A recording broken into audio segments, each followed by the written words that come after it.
ला निना जाणार, नंतर तटस्थ अर्थात न्यूट्रल होणार आणि नंतर एल निनो सक्रिय होणार. यामुळं दुष्काळ पडणार.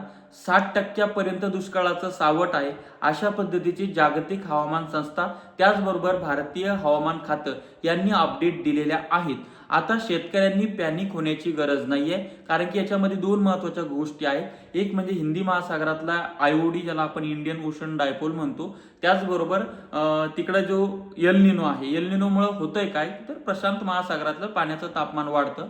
त्याच्यामुळे मान्सूनचे जे वारे असतात त्यातली जी आर्द्रता असते ती खेचण्यास मदत होत नाही, त्यामुळे ते वारे कमकुवत होतात.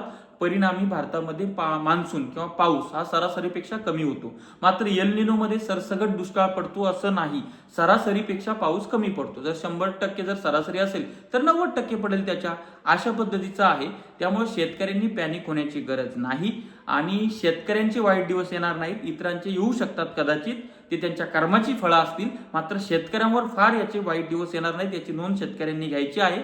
एप्रिल मे मध्ये अचूक अंदाज आपल्याला घेता येईल. सध्याच्या अंदाजावर फार विश्वास ठेवून पॅनिक होण्याची गरज नाही, घाबरण्याची गरज नाही. एप्रिल मध्ये जो अंदाज असतो तोच आपल्या खऱ्या कामाचा असतो आणि त्याची अपडेट आपण तुम्हाला तेव्हा देऊ. त्याकरता आपलं चॅनल किंवा आपलं इंस्टाग्राम वगैरे असेल ते फॉलो करून ठेवा. शेती संदर्भातल्या इतर महत्त्वाच्या अपडेट आपण तुमच्यापर्यंत घेऊन येत असतो.